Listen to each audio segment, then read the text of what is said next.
through the grind of an 82-game regular season and 4 rounds of playoff hockey, there can only be one champion. As the New York Islanders continue their drive for 5, we encourage you to listen in as we discuss everything going on with your favorite team. From allislanders.com, this is the All Islanders Podcast with Chris, David, Jared, and Scott.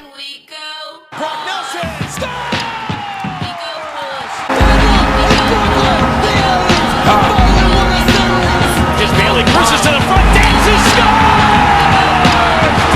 What a goal for Josh Bailey! Here's Love, he scores!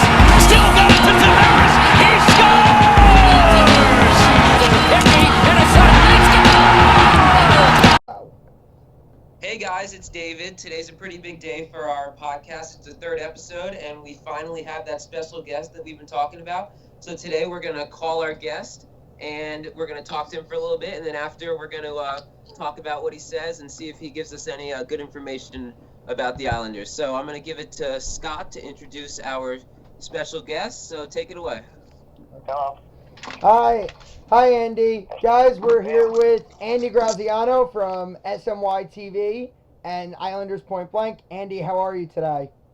Good, guys. Thanks for having me on. Appreciate it. No problem. So, by the way, it's 4 of us, so if you hear multiple people talking at one time, we'll try and cut each other off. All right, I got it. Who wants to start? And please introduce yourself to Andy. I'll take it away. Hey, Mr. Graziano. My name is Jared Flax. I've been an Islander fan for almost my entire life. It's nice to meet you. So how you doing? How are you? Good, Jared. How you doing? Doing pretty good. So recently you said on your Twitter that Ledecky has green-lighted Garth Snow to go ahead and make trades. So what would your ideal trades be for the upcoming trade deadline? Well, there's always a lot of chatter going on in the league every day. I think people overestimate the fact when they hear that one of their team's scouts is in the press box, scouting another team. They think that immediately means a trade is imminent. That's something that just goes on in the regular course of business, as does trade chatter. Obviously, that chatter tends to pick up as we get closer to the deadline, which is Wednesday, as you mentioned, at 3 o'clock. The Islanders are involved in a lot of stuff. John Ledecky, from what I was told by my sources, was given the green light from Garth Snow to go out and do whatever he needs to do to improve the team. They think they have a real shot here, not only making the playoffs, but if they can bolster the roster, going even further than that. No team has visions of just making the playoffs. They obviously want to go up with the Stanley Cup, and the way the Islanders have turned things around since the start, and obviously the record under Wade speaks for itself, that this is a team right now that's very high in confidence, and if you go out there and add a big piece like a Matthew Shane, who's Garth Snow's number 1 target right now, it's the target that he's most focused on. I think that's going to make the Islanders a very dangerous team. You see the first line is really humming lately, especially last night in Montreal. They were dangerous every time they jumped over the boards. But the second line's a little bit iffy with Brock Nelson, who seems to have disappeared again in the second half of the season for the 3rd year in a row. So if you can put a player like Matthew Shane on that second line, throw him on the first power play unit, playing with John Tavares. Even when you're down a goal late in the game, you put Tavares and Duchesne together. Duchesne does have experience playing wing also, very versatile, excellent face-off guy. I think that makes the Islanders a much better team than they are today. Yeah, I saw that the other day on the Avalanche sheet at the Predators game that Ken Morrow was there, so I guess since he was there, a lot of people are like, oh, Duchesne's high priority, or they're going to go out and get someone from Nashville, even though they're a playoff team. Yeah, no, I don't see anything happening with Nashville. I do think that Morrow was there for a reason, to further scout Duchesne and or Landeskog. Kenny is the director of pro scouting. He's not just a low-level or mid-level scout that they sent out there. They sent their top guy to kind of go take a look at it. So I think there's a little bit of smoke there. The comment I made before is more like in general. When you see low, mid-level scouts are at pretty much every game in the NHL, kind of scouting future opponents and what have you. But with all that we've heard, I think that the Ken Morrow appearance in Colorado the other night when they played Nashville, there's probably more smoke to that than usual. Yeah. Hey Andy, my name is David, and I've been an Islander fan my whole life, and I just wanted to ask you a question similar to what Jared just asked you about the trade deadline. So with the expansion draft coming along this summer, do you feel that Garth Snow would make a deal that could potentially result in them losing a player this summer that they don't really want to lose? With the draft. The expansion draft is a question we've been getting asked a lot about. Just to kind of clear this up right away, Ryan Pulock does have to be protected. I know that's a question that has kind of driven social media crazy with does he or doesn't he. He definitely does need to be protected. So that creates an issue for guard Snell. But, I think also at the same time, people might be making a little too much out of the expansion draft than they need to be. Each team's only going to lose one player. That's it. They're not going to lose 2, 3, 4 guys. It's not going to be a situation where a roster gets rated. Vegas only is going to take one player from each team. From the Islanders, I think it's going to be on defense. That's the only logical conclusion you can draw to, and the two prime candidates for plucking are going to be Thomas Hickey or Calvin DeHaan. DeHaan's going to be a restricted free agent this summer. Hickey's got, I think, 1 year left on his deal, so he's got some term. But those are going to be, I really feel the Islanders are going to lose one of those two guys. Of course, if Guard Snow can, why would he move one of them now, though? That's the big thing. I think that Guard's going to take his chances on the expansion draft, see if he can maybe get DeHaan locked up to a reasonable extension. And then maybe he could try to move them prior to the draft. But if I'm Guard Snow, I'm not moving any of my defensemen right now with the team currently holding the second wild card spot. I was just checking. Florida's losing 2-1 tonight in Calgary. That's their game in hand. But even if they win, they would jump Boston and Toronto, knocking those two teams down a peg. The Islanders would still be in that wild card 2 spot tomorrow when they take the ice in Columbus. So coming from where they came, pretty much last in the conference, bottom of the league, to where they are now, if I'm Gar Snow, I'm not even moving. I'm not even worried about the expansion draft at this point. I'm worried about getting my team in the playoffs and putting them in the best position to succeed. Yeah, because... So that's interesting what you said about Pulock, and one thing that we've actually been debating about for a while now, and there's been a lot of questions and articles written on our site about this. Do you think that if the opportunity comes about, maybe in a Duchesne trade, do you think the Islanders should try to trade Ryan Pulock so they could save some problems for themselves this summer? It all comes down to how other teams view Ryan Pulock, though, don't forget. He's had a lot of success, obviously, in Bridgeport. He's having a fantastic year this year again. But the last 2 years, he's also proven to be a little bit injury-prone. And he really hasn't shown... and he's young still, so I'm not expecting him to show this yet. But to other scouts, I'm not sure how they kind of view his defensive development going into the future in the National Hockey League. When you look at what Colorado's ask was for Duchesne a couple of weeks ago, it came out. They were looking for a top 4 NHL defenseman, a top prospect, a number 1 pick, maybe even more. Now, I don't think a lot of teams view Ryan Pulock right now as a top 4 NHL defenseman, unless they're getting a great prospect in the second part of that deal. Like, for instance, there was, the Ottawa Senators general manager came out 2 weeks ago and divulged some facts about some conversations he had with Avalanche general manager Joe Sakic, and, their ask was, a Cody Ceci type defenseman, but they were getting a Thomas Chabot or Colin White, 2 very, very great prospects in the second part of the deal. So that's where I kind of think that the Ryan Pulock trade talk, he might be the guy the Islanders want to move, but I don't think the Islanders have a lot of depth on defense right now in the system, unless you really don't know what you're going to get out of Devin Tays in the future, who's had a nice season down in Bridgeport. He was their lone All-Star representative. You got to deal from a position of strength, to me. And right now, the Islanders' strength in the organization is at the forward position. So we're looking at Josh Hosang, Michael Del Cole, Matthew Barzal, guys like that. And I think Barzal is very, very coveted right now. Whether Snow wants to move him to pick up a piece like a Duchesne, I have a feeling that's what it's going to take. I can't see the Avalanche taking a Ryan Pulock in a deal for Matt Duchesne. I think it would look something more like a Travis Hamonic and a Matt Barzal, and maybe even a pick on top of that. Yeah, to be honest, hearing that surprises me a little bit, because the deal we've been hearing that's been thrown about has been the Nelson, Dal Cole, and Pulock deal. And now that you say that it may be more towards Barzal, Hamonic, and a first-round pick, that sounds, much steeper than I originally hoped. But I guess when you look at it, you got to give up a lot to get a lot, so whatever Garcino does, I guess I'll be happy with. So now I'm going to go to you, Scott, for your question. So in the past, you've seen, Snow has shied away from long-term guys. I know, last year it was Shane Prince, but before that, it really wasn't seen that it was a lot of long-term. So, do you think that if they go out and make a trade this year, do you think it'll be for a guy like I know I've seen a lot of things about like Jay McClement, who's more of a rental as a bottom six forward, or do you see them going out and getting more long-term assets? Honestly, I think every general manager wants to trade assets for somebody with term, right? I mean, that's just, why wouldn't you? Problem is there's not many guys available at the deadline with term, which is why this is such a unique deadline for Colorado, and why I feel that Joe Sakic's not just going to jump at the first offer he gets, no matter how great it is, because he's holding two very valuable assets in Duchesne and Gabriel Landeskog in the sense that they have term left in their contracts. So you know what you're getting back in terms of cap. You know what I mean? With these guys that are rentals, you got to be real. For me, you have to be a team that is really close to competing for the Stanley Cup to go out and trade assets for a rental. You know, today we saw a deal involving the Dallas Stars where they sent Patrick Eaves over to Anaheim for a conditional second-round pick. Now, if Anaheim makes it to the third round, which they have a good chance of doing, and Patrick Eaves plays in more than 50% of their playoff games, which he has a good percent chance of doing, that second-round pick becomes a first-round pick. Now, I'm not sure if you're the Islanders, if you're going to move a conditional second or a first-round pick for a rental who you're not going to control come July.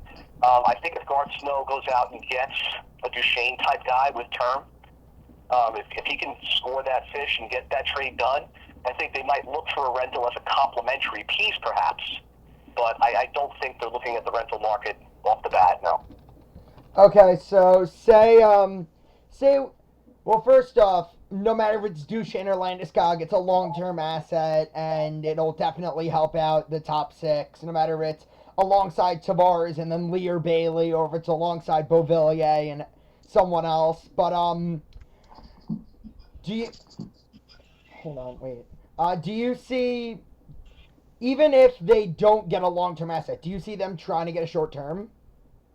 He just Short term in what sense, though? Because I mean, short term to me would be like there's only guys with term and guys that are rentals to be on the market. Well, maybe say like a Shane Donor, Jerome McGinley, like maybe someone who has like 1 or 2 years left, who's a nice veteran that has, in Gimla's sense, experience in the playoffs, or in Doan's sense, a little less experience, but someone who could definitely help out, maybe as a third-line guy, and of course, in a Gimla sense, they can retain salary. But do you see something like that? Yeah, personally, I don't. I think right now on the roster, they have enough experience to get them through. You know, I think Johnny Boychuk, Nick Leddy, Jason Chimera, Andrew Ladd, I think they have enough playoff experience right now where they don't feel pressed to go out and get a guy on the back end of his career, like a Jerome McGinley you mentioned. I just don't see that being the type of move that Garth Snow makes. Can things change from now until Wednesday? Of course they can. I'm not, in Garth's head, but based on what he's done in the past and based on kind of where I see this team right now and heading into the final 22 or so games of the season, I don't see them going out and getting a guy like a Jerome McGinley now. Okay, thanks, sir. David, you can go now. I just have a quick question. So we had all of our questions planned out, and then something that happened today that was really surprising was that we found out that a lot of New York owners are coming together, including James Dolan, and they're creating a supergroup, as it was called, which would help the Islanders stay in New York in the future. So if this supergroup happens to fall through, could the Islanders be searching for a new home outside of New York in 2 years? And is this kind of a last-ditch effort sort of thing for the Islanders to stay in New York?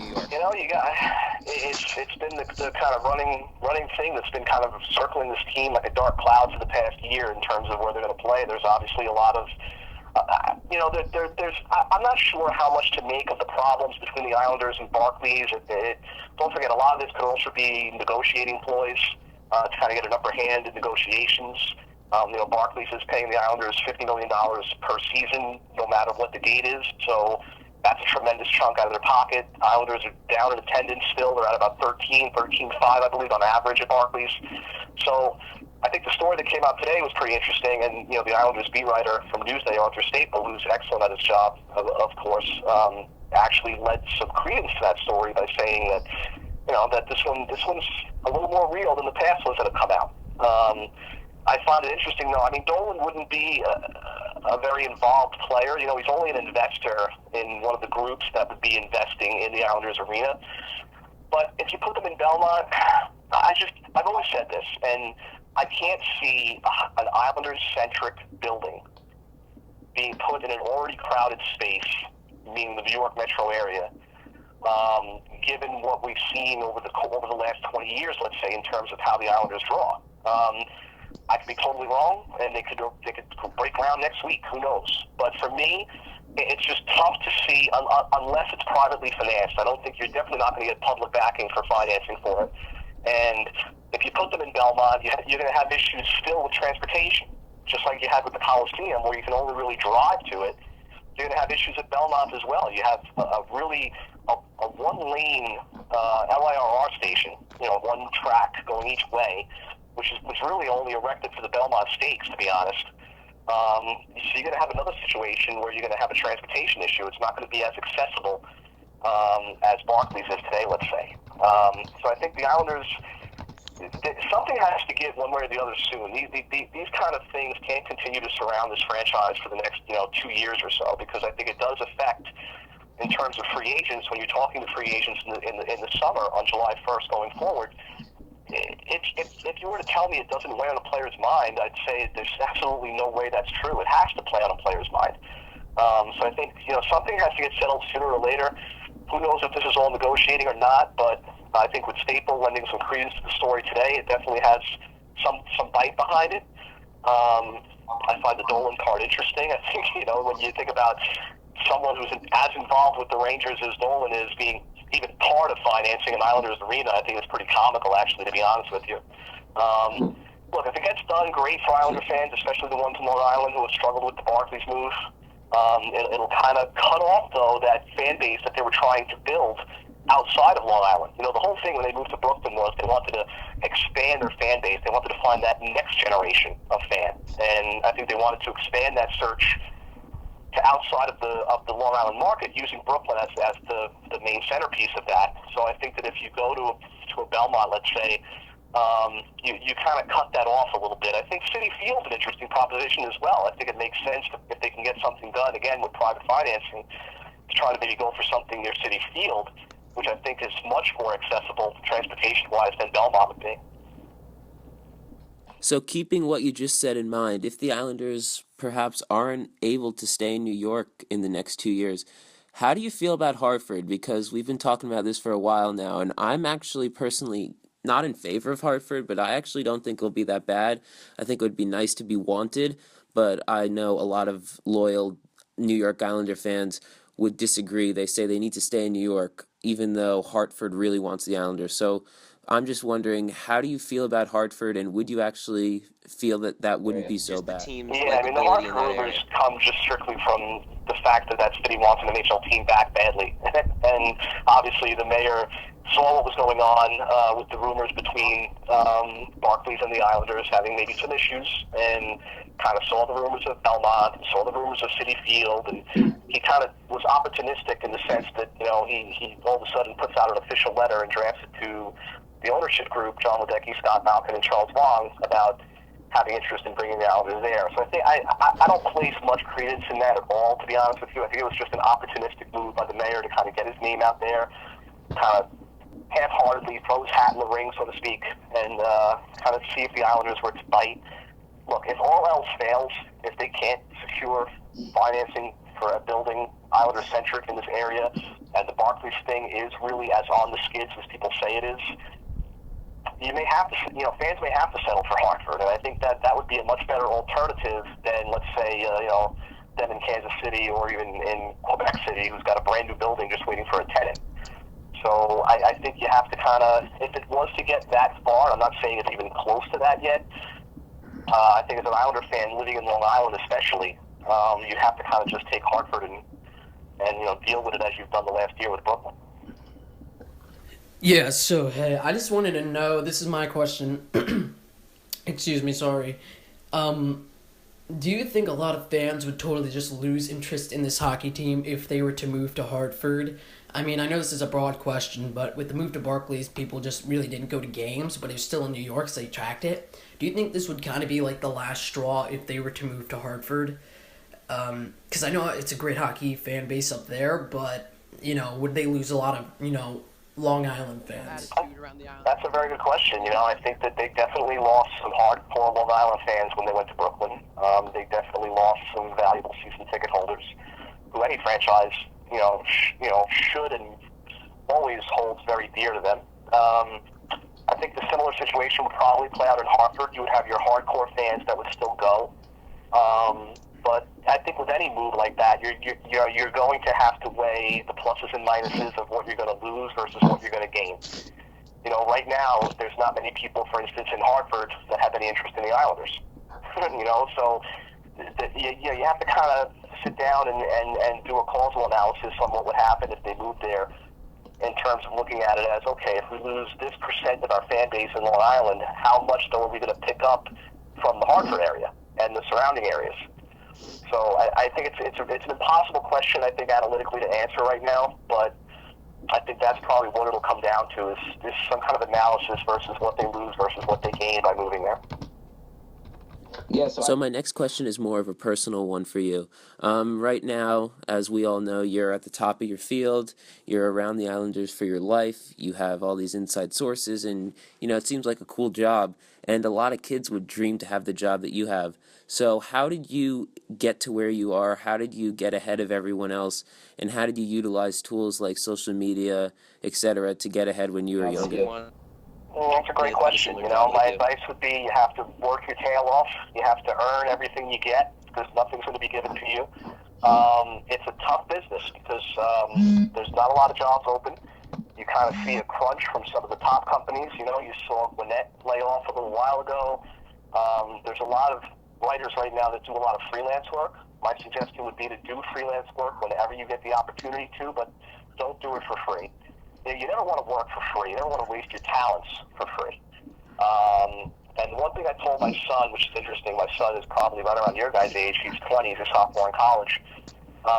And he was for a little bit thinking of getting into the sports writing business after kind of seeing how I built myself up from a blog to the position that I have now at SNY. And what I told him was, I think it's something that you want to do as a minor. It's not something you want to do as a major, to me, at this point. I think if you're talking 20, 25 years ago, sure. But I think now, again, the business is drying up a little bit. I think it's a really fun thing to do, but I think it's a lot more work than people think also. They think our job is, I think, sometimes easier than it really is, to be honest with you. If you were to ask Arthur Staple this question, who's been a mainstay at Newsday for 2 decades and has done a fantastic job covering this team as the beat writer, he travels with the team, he would tell you the same thing. It's rough on New Year's Eve, for instance, when Art's freezing his tail off in frozen Winnipeg, and his wife and son and newborn daughter are home by themselves.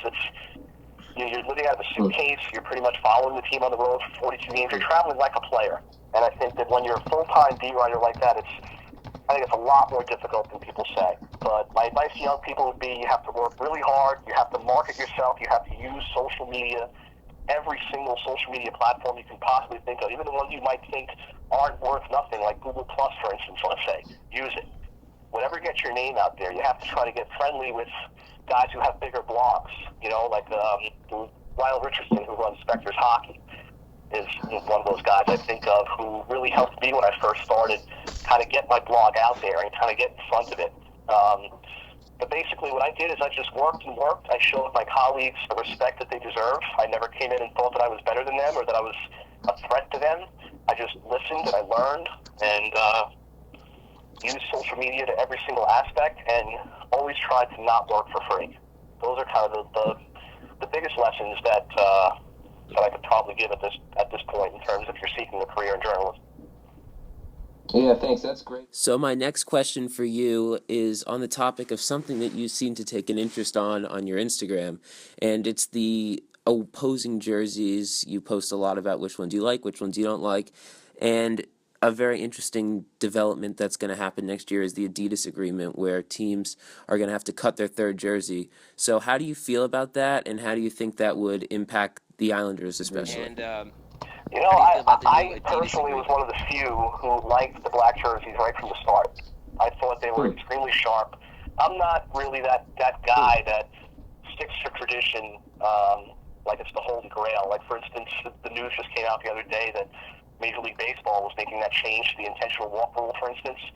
And people were just going nuts about it. I mean, they were literally up in arms. How could you do that? It takes away. I was all for it. I'm like, hey, I don't think it takes away really anything. I mean, how many times during the course of a year do I really see an intentional walk go awry? Well, for guys, last year I know Gary Sanchez almost hit a home run off an intentional walk attempt, but how often do you see that? So I think anything that speeds up the game is good. I'm a fan of change, even when it comes to the NHL. The only change in the NHL I haven't liked recently is the shootout. I think it's garbage. I think it's a garbage way to decide 65 minutes of hard-fought hockey. I'd rather see them go back to ties, personally. But in terms of the jerseys, I like the black jerseys from the start. I think every team should be allowed to have a third jersey. While I think the agreement with Adidas is kind of fine on my end, it doesn't really affect me per se.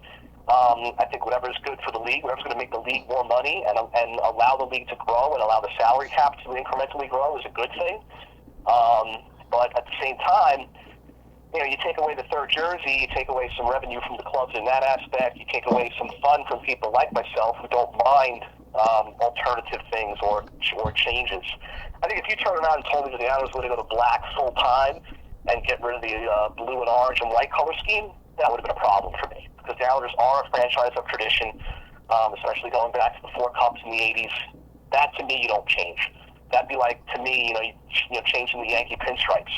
You just don't do that, in my opinion. You don't come in and do a total rebrand like that, like they did with the Nets, for instance. So, but as a third alternate jersey, I've always liked the black jerseys. I still like the black jerseys, and I would hope that once they go to this new Adidas agreement, you still find plenty of them online to purchase. Okay. Yeah, I don't know. With the black jerseys, I feel like everyone kind of hated them at the start, including me. But then within a few months, everyone really got on board with the jerseys and were even buying them. I bought one within a few months and was wearing it to every game I went to. And I mean, you go to a game now, and I mean, even if they're wearing the blue jerseys, 50%, are of the jerseys that people are wearing in the crowd are these black alternate jerseys. So I feel like losing that is going to be tough. Well, we're approaching 30 minutes, and that's what we said we'd keep this to so we can have some time to talk about what you said after. So I guess we're going to end it here. We got everything that we wanted to ask you, so thank you so much for everything you did. Thanks for coming on, and we hope we could have you on again soon. Thank you. Coming on today. No problem. Thank you very much for having me, guys. I hope we can have you on in the future as well.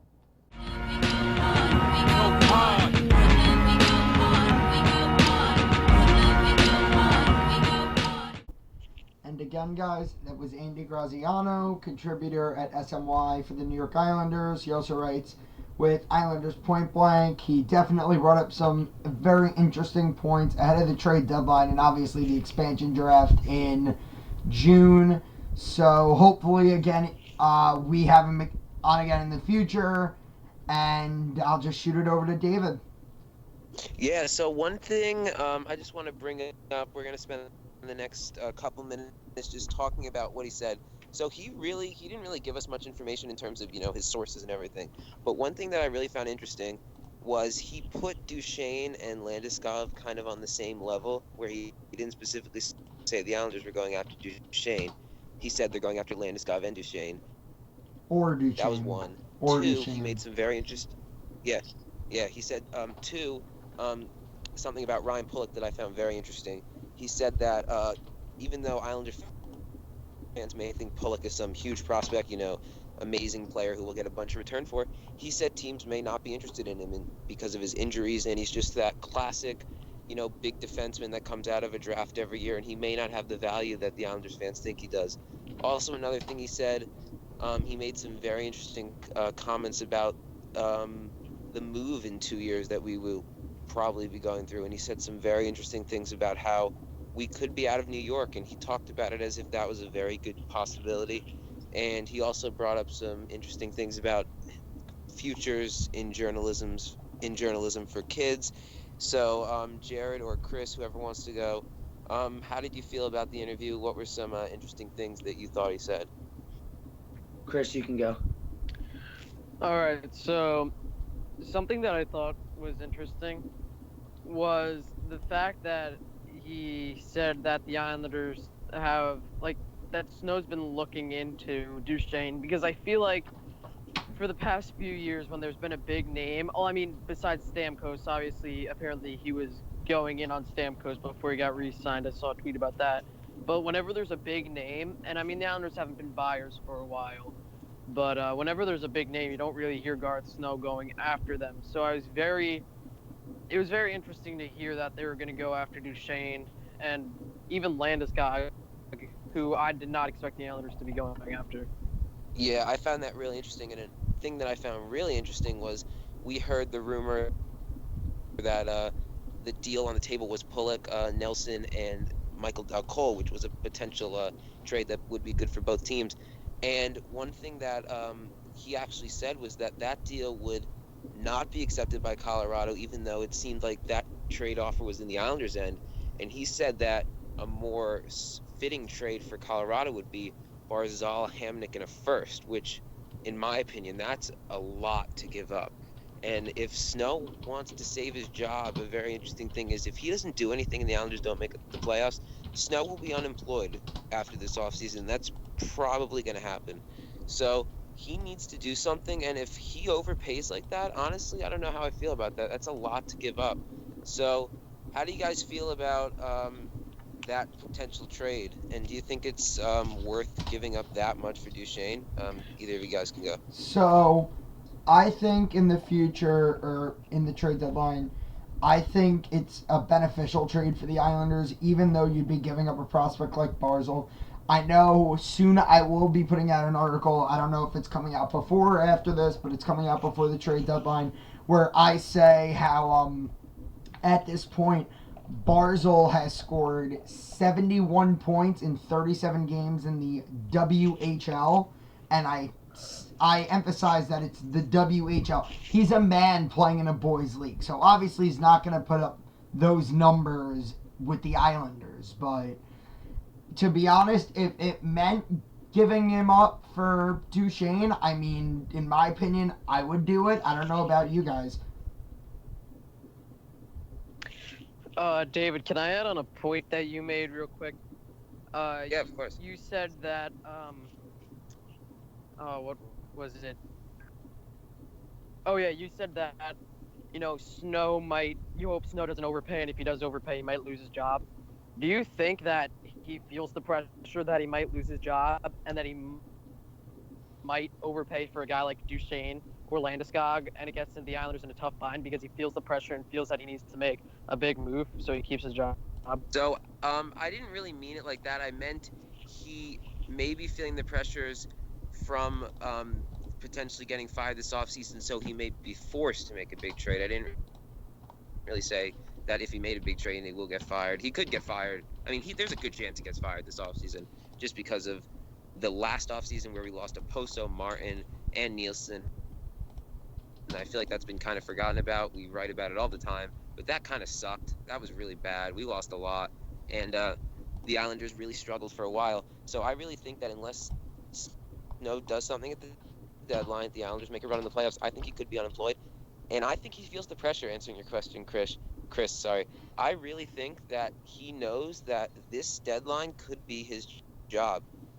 And I think that if he doesn't go after Duchesne, who's really the only big player left besides Landeskog on the same team, and I think if he doesn't make a big deal for a player who could line up next to Tavares or on the second line for years to come, I think he could be gone after a while. So, Jared, you haven't talked yet. How do you feel about what Andy said? I'm actually going to elaborate on what you just said. You know, there's a lot of players that Garth could trade for right now, including Duchesne, Landeskog, and actually Eberle, who there are rumors. I don't believe them, but if it's true, it could be a good thing. I'm more towards the Duchesne trade, personally. That's just my opinion. But on Garth Snow in the offseason, you know, like you said, David, last offseason the Islanders lost a lot of key players, and that made a huge difference this year starting the beginning of the season. Obviously, recently we've picked it up a little bit. Hopefully we can keep it that way. But coming this next offseason, I think Garth Snow is most likely going to lose his job, playoffs or not. I mean, look at what happened. I mean, you sign Andrew Ladd, who I adore Andrew Ladd. I've loved him for years. He had a terrible start to the season, and now he's doing very, very good. He's picked it up a lot. But if it's going to take this long, that's an issue. Now, on the other hand, you have a million options for general managers out there. I wrote an article, it was probably over a month ago, about the ideal GM being in Miroslav Satan. Miroslav's team will probably never ever want the general manager job, as I've heard from people. But I mean, he's another good fit. There's many possibilities. But Garth Snow is most likely going to go after this offseason, and the pressure is building on him because his only chance at staying is making a blockbuster deal that gets the Islanders into the playoffs and past round one. If they don't pass round one, he's gone. Okay, so we are recording this, the second half of it, a little bit afterwards, but I do have breaking news. The St. Louis Blues and Washington Capitals are asking the NHL for a trade call regarding the possible dealing of Kevin Shattenkirk to the Washington Capitals. I will keep you guys. Scott, may I ask where you got this from? I got this from Elliot Friedman. Also, Chris Johnson says lots of rumblings tonight that Kevin Shattenkirk may be on the way to Washington. Yeah, I'm personally glad on an Islanders-related note. I think Shattenkirk's really selfish. He's turned down 2 deals, one to Tampa, which is it's like 80 degrees every day. You're playing in a beautiful stadium with a great team, and he turned down $42 million to play there just because he wants to go to, I don't know, Washington. He wants to win, I guess. He seems stubborn. I've heard very minor rumblings about the Islanders going after him, but I'm so glad Snow stayed away from that. That would have been such a bad decision. We don't need him. He's not the player that fits us. So just on terms of an Islanders-related note, I think that that's good that we stayed away from him. But very interesting to point out, if he goes to the Capitals, that's going to be our first-round opponent if we make the playoffs, most likely. Yeah. So how do we match up with Shattenkirk? We usually don't do well against these really star-studded D-men. Star offensive defensemen. Yes. Yeah, definitely. So hopefully Doug Wade, our new coach, starts planning for that. Interim head coach. Interim coach. But sorry. indeed, yeah, I will keep everyone updated on that as we go along. It looks like it will happen tonight, and there are projections that it is rumored that part of the package going back that way will be star defenseman prospect Madison Bowie. I hope Tom Wilson goes. I freaking hate Tom Wilson. Sorry, continue, David. St. Louis has been rumored to going after a forward for the future. They were after Druin. I hope they pick up Tom Wilson in that deal just because I hate Tom Wilson so much. He's my most hated person in the league. So just on a side note, hopefully he's gone. But yeah, Chris, what were you going to say? Sorry for interrupting you there, but, yeah, no problem. I have 2 points to add. Jared, you said you're not sure if the Everly rumors are true. Arthur Staple tweeted yesterday saying, don't believe Isles in rental market, looking for longer term, Duchesne, Everly, etc. And tougher to put those deals together in season. Of course, I'm not sure if he's saying, the Islanders are in talks or are on the phone with Edmonton about Everly. I think he was just saying that's an example, and I think people might have gotten carried away with that, and that might be the rumblings you're hearing. Yeah. But another thing is, if you're hearing that the Blues are looking for a forward for the future, could it not be Bowie going back and maybe a guy like Jacob Rana? I think it could be both. Capitals too high on him. Oh, that's a steep price to pay. But the Capitals, they need to do something. They need to break their curse. Yeah. But back to one thing very interesting that you just said. You said Staple tweeted that.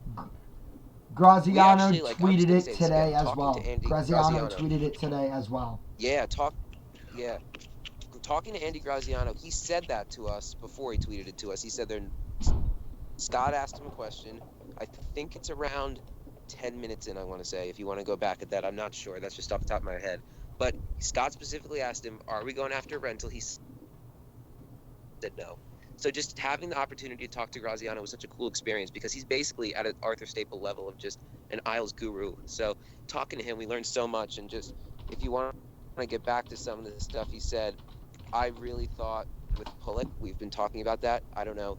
You just talked about the prospect going back to St. Louis. We have Pulick. How do you think Garth Snow dangles him to potentially save his job? One of you guys can talk about that. So do you think he's an Islander next year? Yeah, please repeat what you said, David. I've been looking at this.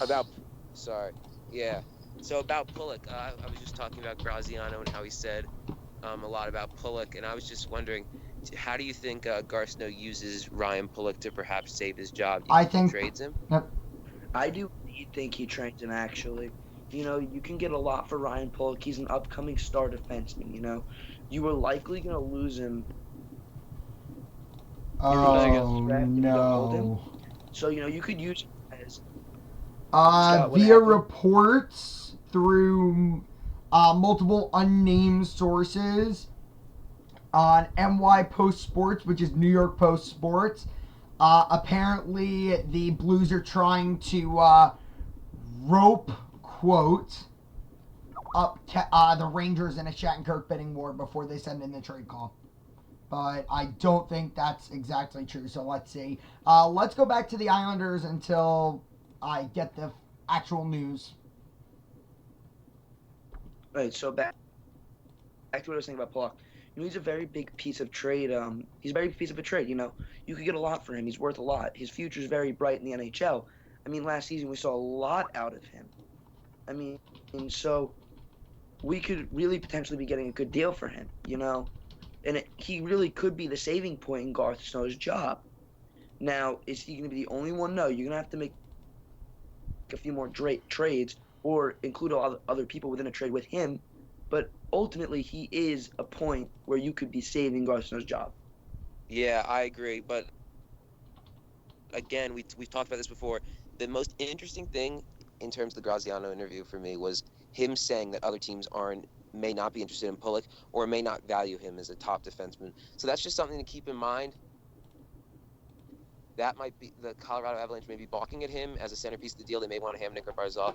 So that's really interesting. But yeah, so I don't know where you guys want to move on from here, but if we could stay on stuff that Graziano said, maybe about the potential moves. I want to push on to another topic regarding the move and how he said that he will there is a spot where the Islanders could move to Hartford, and obviously he said that they'd lose a lot more fans from the island than they already did, because in my opinion, taking the train is easier than taking the ferry. But he said that obviously Hartford fans want a hockey team back there. To be honest, I wouldn't mind it. It's better than Kansas City. It's better than Quebec. It's better than Seattle. The closer we are to the island, the better we are. The better off we are. Because the better off we are of still having some dedicated fans from Nassau County, from Suffolk County, from New Jersey, from the 5 boroughs, still going to Hartford. Anyone want to take in their... Yeah. Scott, say that Hartford's 4 hours away from the island. Through ferry, it's a lot shorter. Yeah, that's hilarious. Through ferry, it's a lot shorter. Here's the thing. You want to know how far Kansas City is? Kansas City's really freaking far. Like, it's a nice drive. So, but one thing Dave, that I found interesting. Are you gonna drive 4 hours to go see a hockey game? I'm just wondering. I would. I'm on in the area anyway. I totally would. Well, yes, Chris you're would up there, love that. but you know, if you live on Long Island, most people aren't going to drive 4 hours to see a hockey game. Yeah, Jared was against the Brooklyn. He's against Hartford. The train. Yeah. But one interesting thing that I would want to bring up. Graziano said, we're going to try to stay in New York. That's the first thing. He said, very interesting, though, this super group of James Dolan and other New York owners, he said could be the last resort, but he said if this falls through, which, you know, Vegas didn't have enough money to make trades at the deadline. So things fall through when you're dealing with hundreds of millions of dollars, obviously. So if this agreement falls through, the Islanders could, it's terrible to think, but the Islanders could be relying on James Dolan to stay in New York. And if this falls through, the Islanders could be in Hartford, because Hartford is drooling over the thought of having the Islanders in their state. And I really think the Islanders could jump at the opportunity to play in a state-of-the-art arena, not a Barclays Center. An actual state-of-the-art arena. And they spent a lot of money. Yeah. Yeah, they Scott, spent a lot of money 250 million. renovating XL Center because my dad used to work for XL, the company that sponsors that arena, and he quit right before they started working on upgrading it. So he saw some of the plans that they had, and they spent a lot of money upgrading that arena, preferably to bring a hockey or basketball team there. And by the way, Nikita Kucherov has a natural hat trick against Ottawa. Yeah, to get on that XL center point. Obviously, the Hartford Wolfpack play there. I know UConn hockey, men's hockey, basketball, all that stuff. They play there off campus instead of on campus. So I mean, it is being used for things. So No, not but like it's just sitting there. they would literally kick them all out for the Islanders, and Oh yeah. they want a hockey team so bad that I think they could get the Islanders. I'm telling you, if And they the probably Islanders, get more money too yeah, they would than all they those definitely would. combined. But I'm just telling you, if the Islanders get themselves into a situation where they may not want to be in, you know, if you don't have money and it's 2019, what are you gonna do? I mean, you're gonna take a $600 million loan out? I mean, if we don't have the money in 2 years to build a stadium, that's the centerpiece is the Islanders. The New York Islanders having a state-of-the-art arena for themselves. I mean, that's a crazy thing to think about. So if the Islanders don't get some help, Graziano said, I mean, God forbid, but we could be looking for a new home in 2 years. So that was a very interesting thing he said. Look, David, all I'm gonna say is there's one group of people you can blame for this whole mess right now about the stadiums, and that is the people of Nassau County. The people of Nassau County voted on whether they want to build a new stadium, and the people voted no. 90% sure most Islander fans probably voted yes, and then others. But you blame the people of Nassau County who didn't vote yes for that new stadium, and that's why you're in this mess. You want to be mad at anyone, you can't be mad at ownership, you can't be mad at anyone. You blame the people of Nassau County who were not Islanders fans who didn't want to pay tax money for a new stadium. Yeah, I completely agree. I mean, paying tax money's hard.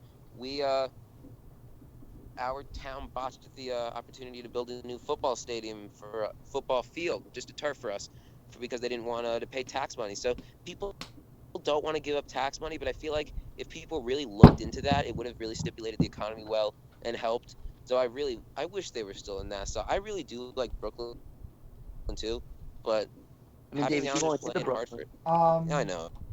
So But I don't know. It's just can it's a we tough move situation. on to another topic that I find very interesting at this point in time during the hockey season? Okay. Yeah, of course. This has to do with the trade deadline, obviously. Fake Twitter accounts.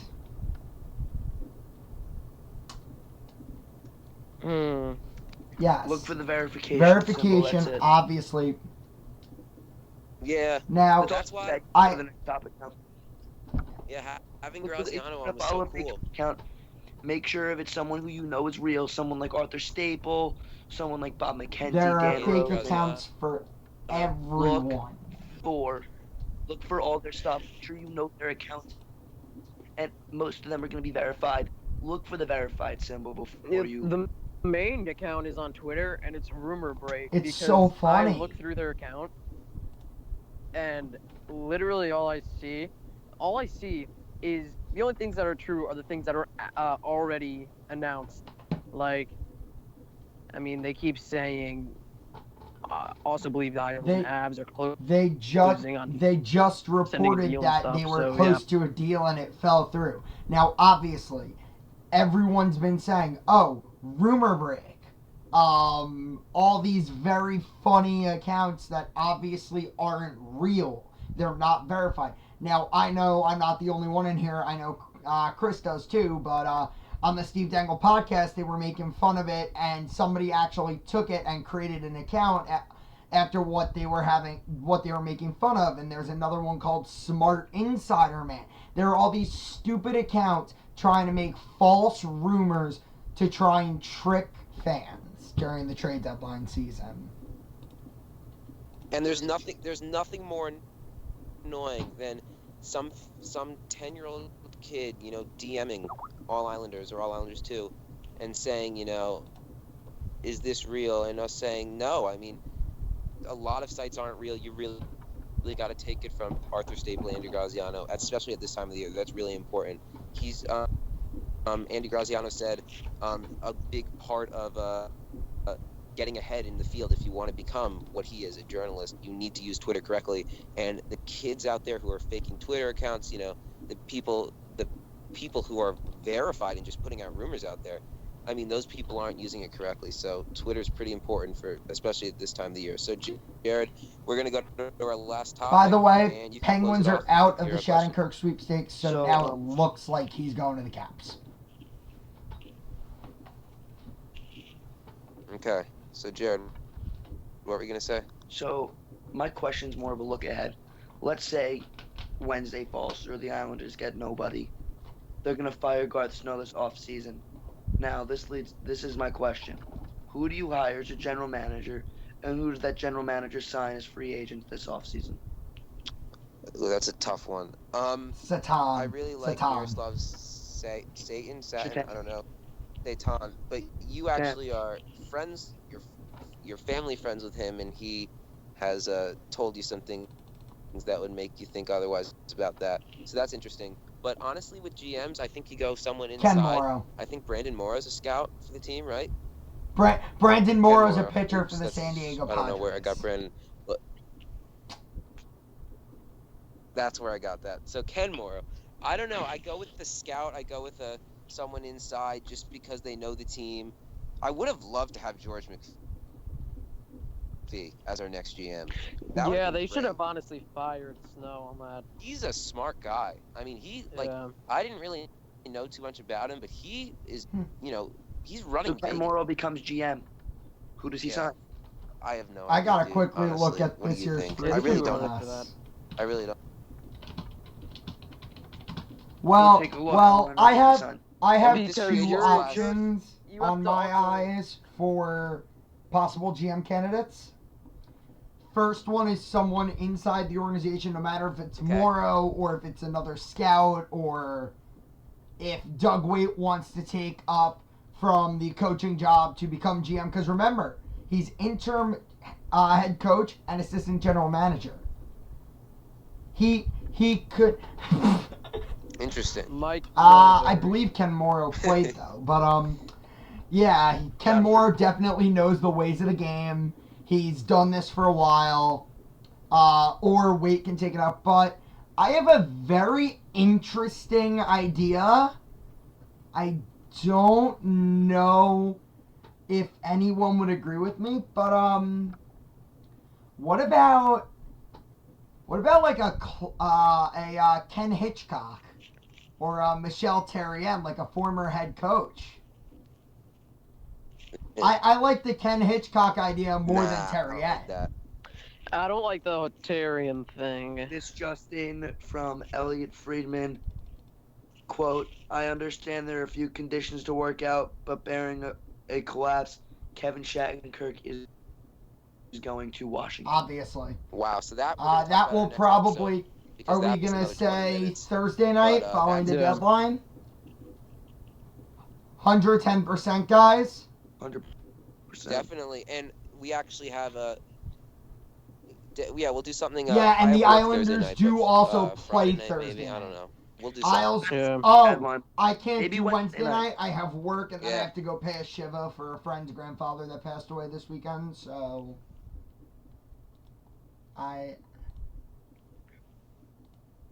Okay, well, we'll decide that later. But Jared, back to your question. One person I'm staying away from is Kevin Shattenkirk. I don't like him, but I don't know if anyone else has any free agents. We can go after. We could maybe talk about that next episode. I can end it off. But anyone have any ideas? Can I add my who I want to be GM? Real quick? Yeah, let's let Chris go. So I have one who is a stretch, and one who definitely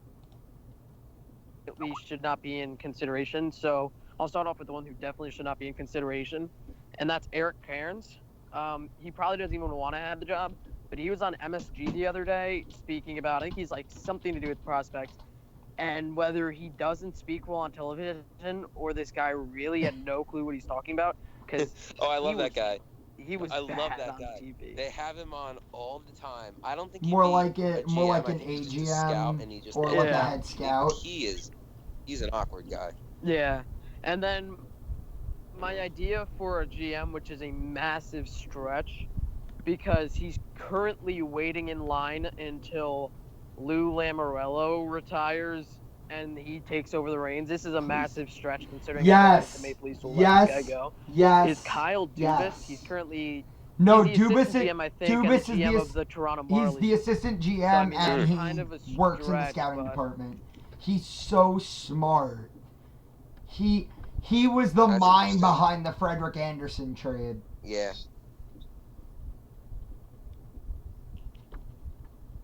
Yeah, that was a good trade. But yeah, I feel like Toronto would never let him go considering he's next in line, but I don't know. Yeah, so with that, we had a very good interview with Andy Graziano. We're really happy he came on, and we really hope he will come on again. That was great. On news of another guest we have coming on, this one's not as famous, no offense to him, so we're going to tell you about him now. We have Hot Hockey. He has recently become a video contributor for us, and he's a pretty funny guy, so we're going to have him on next time to talk deadline and maybe do some fun stuff with him. Our next episode, episode 4, will be a lot about the deadline, a lot about if the Islanders do anything. I hope they do. About maybe Matt Duchene, what number he's wearing, all that type of good stuff. I'm going 90 because 9 is I'm going retired. 90 too. But We have a 90 I'm going and a 91. yeah, definitely. But that's what we're gonna talk about next time. Hopefully we Matt get him. Duchene will be a New York Hopefully we Islander. get someone. That's all I'm asking for. But